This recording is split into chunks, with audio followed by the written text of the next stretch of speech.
I would like to ask the question that being the founder and director of IISM, what is your philosophy of leadership and how do you describe your leadership style? The good part about the way I have learned the leadership and all the management lessons are on the field. So I actually practice the same in my workplace. When I used to play, the way I used to handle situations there on a practical purposes, I have started adopting the same practices and I have used that same to better effect. What I actually believe is empowering is extremely critical. Giving the responsibility is even more important, because the moment you give responsibility, the person you believe in becomes responsible to deliver. And I think for me, even if they make mistake, is acceptable as long as they're taking an effort to achieve that goal. So I look at it that, and all my team members, I say one thing all the time, that if we succeed, you take the credit. But if we fail, I will take the blame. Because as a leader, I would like to take that responsibility and not pressurize you with that failure. Very nice, sir. What are some of the biggest challenges you see both for higher education and sports industry and for IISM specifically? The challenges per se is on two folds. One is the extremely critical part. What I believe that industry requires industry status. For the overall ecosystem to develop and grow, industry requires that status. And unfortunately, even today, we are growing but without the status. So I personally feel the moment sports as an industry gets the recognition, things will change, because then there'll be a standardization, there'll be a proper guidelines, there'll be systems and processes for which you will be accountable for. And then once that cycle gets set, things at the back end from an education perspective will become a lot easier. And I'll narrate one or two incidents for you on that same account. Technically, what happens is that the banking sector, insurance, FMCG, standardized sectors have a pattern of their academic cycle as well as internship and placement cycle. In sports, we don't have that. So we face a technical challenge from an organization. If that organization gets a contract, they want students. But as per the academic framework, and since we are governed by UGC and Mumbai University guidelines, we have to adhere to the 75% attendance mandatory for students, plus our emphasis sport being experienced outdoor, we need to complement that with their practical experience as well. So that's something which I feel is challenging in terms of balancing it, because it's not organized, it's not structured, and there is no calendar which is set. And what happens is that to marry the academic calendar and the industry calendar is even more challenging. So I personally feel these are the teething problems which we feel we are facing. We're trying to overcome that. So what we try and do is we compensate the students who go for practical exposure. We make sure that they are given extra attention when they resume, so that whatever they have missed, their attendance is marked and their academic this part is also not missed out. So we are trying multiple combination to make sure that we get both sides equally important for the growth of our students. So the education systems in India and other foreign countries are structured very differently. In your experience, what can an inbound student gain from studying here in your institute? The good part is in last 12 years, we have managed to up the ante in terms of the sporting culture in India. So if I have to give that parallel, before IPL, India never had an annual property. And globally, the business of sport always revolves around sporting annual properties. We talk about NFL, NBA, EPL, La Liga, even the Grand Slam tournaments. These are all considered as a calendar event. So you plan your visits on those. In India, in form of IPL, we got the first sporting annual property for the business of sport. And from that time onwards, we've got 15 to 16 more annual properties at the national level. So the scale in which India has grown compared to other countries is phenomenal. But then, considering that, looking at the back end part of it, you still need to get the processes in place, because you cannot have the pro rata reactive. We should not be reactive, we should always be proactive. And that's where, if we strike a balance on that, I think we'll have a good next 10 years of our journey. So you have a vast experience having had a profession in the sports industry. What are the key factors that connected you with the education sector? And what was your motivation behind IISM?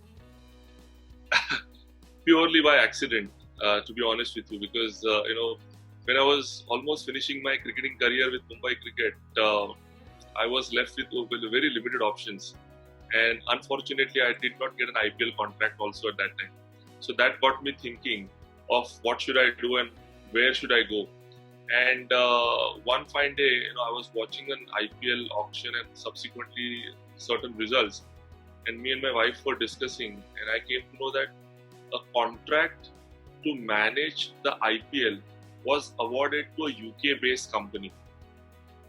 And I was just wondering, why is this process? Lalit Modi, the then commissioner. And I asked my wife, what do you think? Because she comes from an event management background. She said that there is no formal education available in India in sports.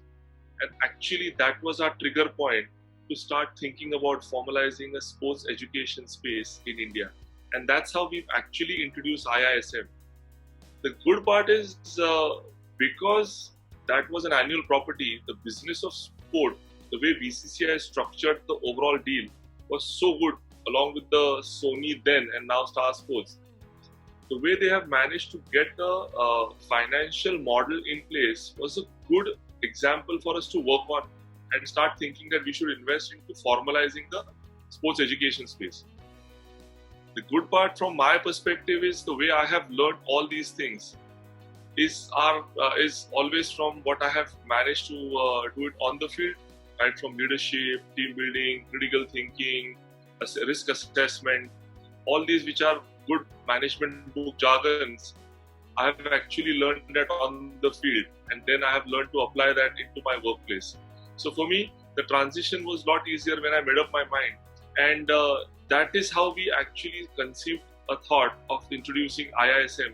And the challenges were huge, humongous challenges, because unfortunately, India never had, or even today we face that challenge, is the academic bandwidth and a structure, right, from research to book references, which are India contexts. There is absolutely very minimal or nothing is available for you to refer and build on as a case study. All the reference materials are based on the foreign experiences. And I'm a firm believer, unless you Indianize something, the context of 4Ps remains the same, but the application of those 4Ps in India context is different.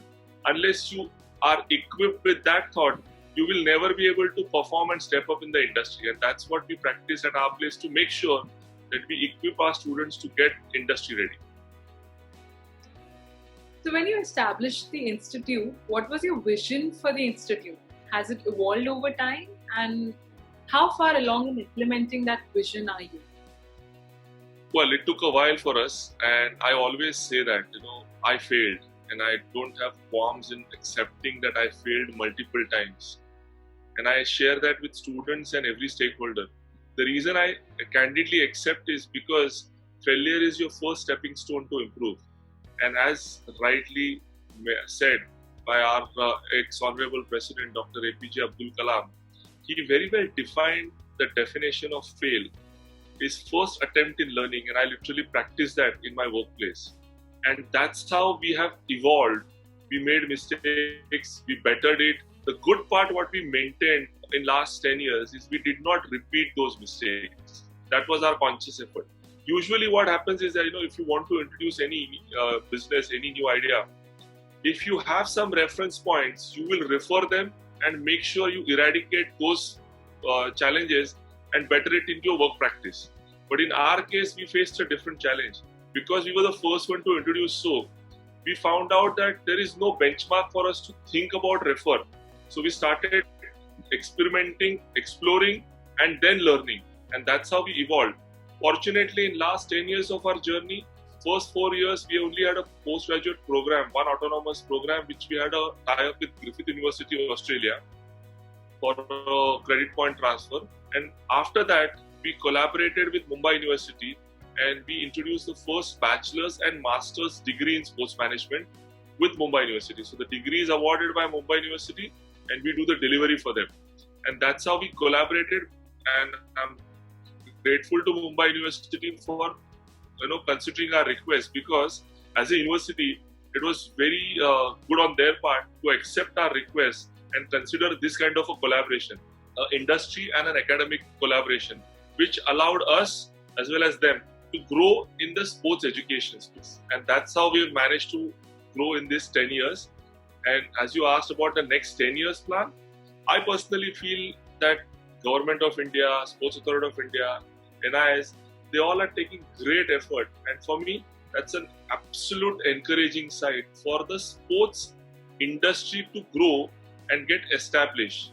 Like the engineering, the general management space grew into a standalone independent structure. I want to see sports industry to grow, and if IISM can play a pivotal role and a significant role, even if it's a small contribution, we'll be extremely happy to do that. What we have started as a practice is we started doing a lot of research work. We've published about 10 reports into SARJ, Sports Academia Research Journal, as a platform on Inside, whereby we encourage our students to do a lot of research, mainly primary data. So what happens is that at least you have a 70, 80, 90% accurate reference point data for you to build on something if you want to create an accurate analysis. So, talking about the Institute's top priority of the next 10 years, are there any plans to make IISM international brand? Or are there any plans to introduce IISM to the rural India?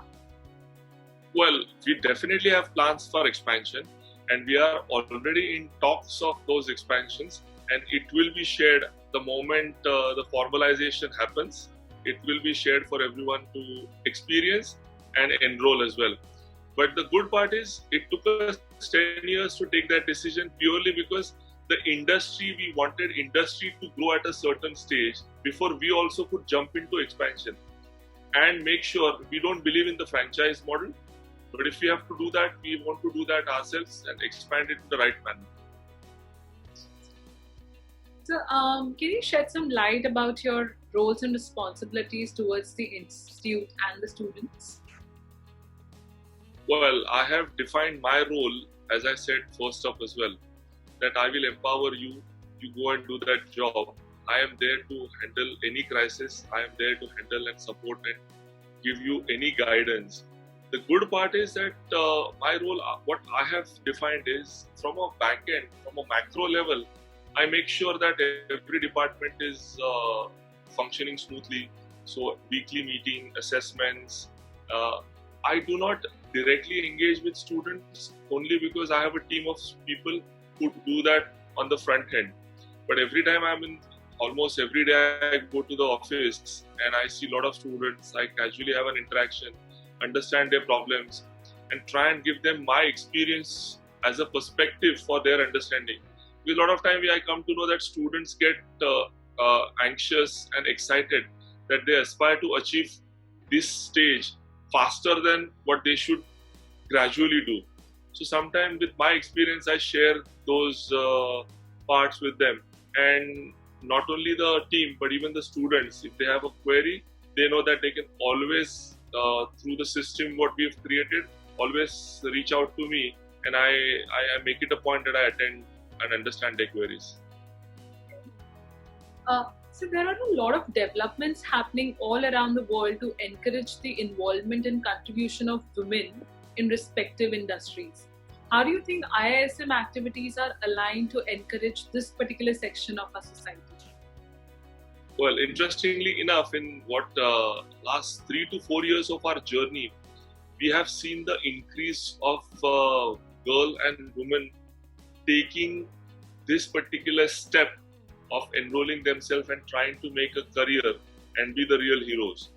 And a lot of our ex-students are now an ambassador for us, who are doing phenomenal job managing top athletes, taking care of grassroots development, coming up with the innovative ideas, infrastructure management, including doing a great work in the established broadcasting space like Star Sports and Sony. So that for me is extremely encouraging. On top of it, I see a lot of athletes, district, state, national and international athletes, especially girl athletes, who aspire to make a career and be professional in the industry. So they may have encountered a challenge of injury, form, selection process, but their aspiration to give it back into their loved field is extremely encouraging. But I still want to see the numbers increasing big time for us, because in my personal opinion, our women are winning medals at the highest level, and I do not see why the girls who aspire to make a career should not take that step in the right direction to make sure they support all the way by taking a formal education. Okay. So any suggestions you would like to give to the current and the aspiring youth? I always believed one thing, and what I learned from sport, and I share that and I believe that philosophy.